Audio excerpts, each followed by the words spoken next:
Shout out to Mellow Fellow. You can use promo code MUD for 20% off your next order. What was it? A bittersweet moment leaving Houston? Yeah, so that was a unique deal where I was a restricted free agent and I had the team option in my fourth year for the Rockets, which ended up helping me because I remember I was overplaying my contract and I exceeded all expectations. Where I was, by the time my fourth year came up, I was playing 40 minutes a night and I was a starter.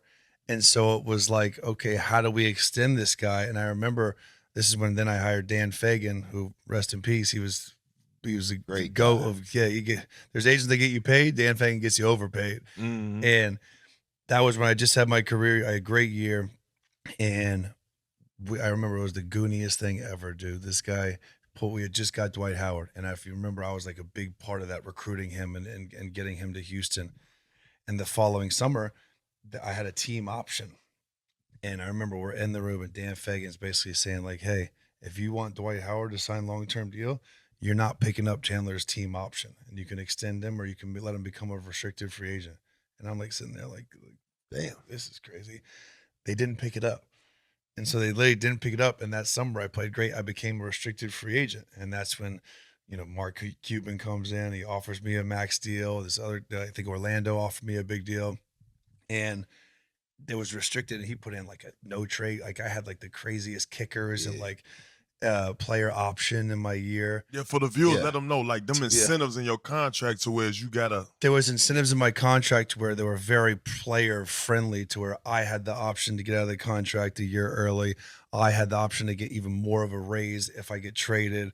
There was a bunch of stuff in there to where literally Houston didn't match it, and we kind of did this to strong arm them. I wanted to go back, and then Mark offered me the 3-year deal in Dallas, and they get like 3 days or whatever to match their contract if you're a restricted free agent versus an unrestricted free agent. And they didn't match it. So like, it is bittersweet because like I never wanted to leave Houston. I loved Houston. I loved playing for Kevin McHale. I loved playing with James and Dwight, and we only had that one season together where Dame Lillard hit the shot in my eye and we got eliminated Game 6.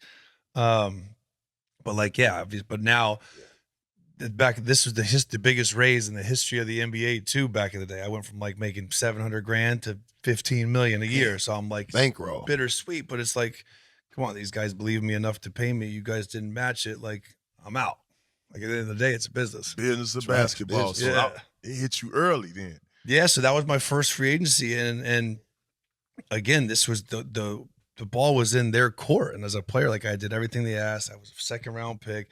I started for your team for 3 years. I just recruited the best center at the NBA at the time, Dwight Howard, to come to Houston, and then you didn't match the contract. Like, fuck you, guys. Like, I'm out. Like, that's how I felt leaving there. So then again, it was kind of like a bad breakup, but like I didn't. All they had to do was match the contract, and I would have happily stayed. Yeah.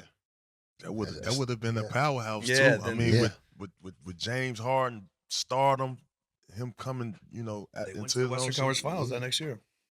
Man, that's interesting. I didn't know that. Yeah, I think they played you guys before in one of the rounds. No, or no?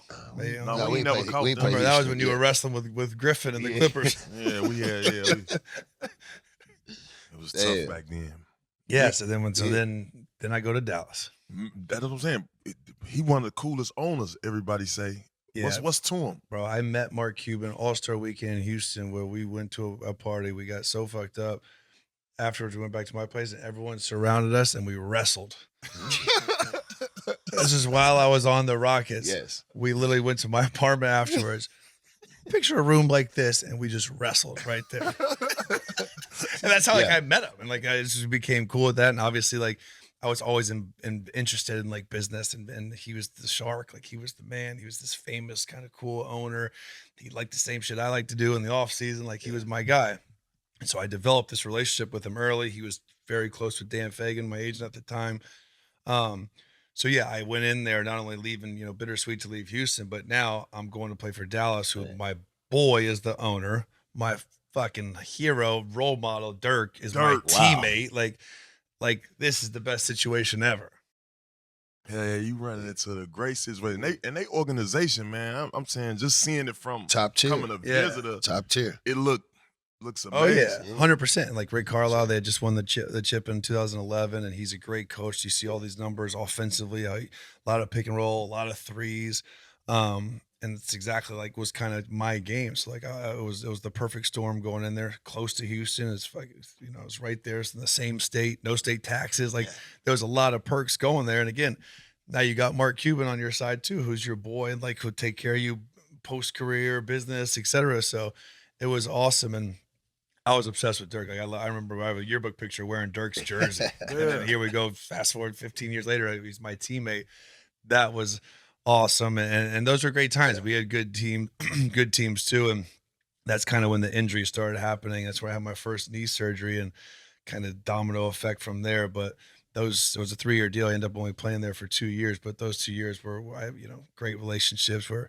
This episode of Out the Mud is brought to you by Mellow Fellow. We talk a lot about the grind and earning everything the hard way, but elevation matters, recovery matters, clarity matters. Mellow Fellow creates premium science-backed cannabinoid products designed for real life. Whether you locking in, winding down, or just resetting after a long day, it's about balance. No gimmicks, no shortcuts, just quality blends made with attention. If you're building something and you need a smarter way to level out without losing your edge, tap in with Mellow Fellow. And right now, you can use promo code MUD for 20% off your next order. Stay focused, stay grounded, move different.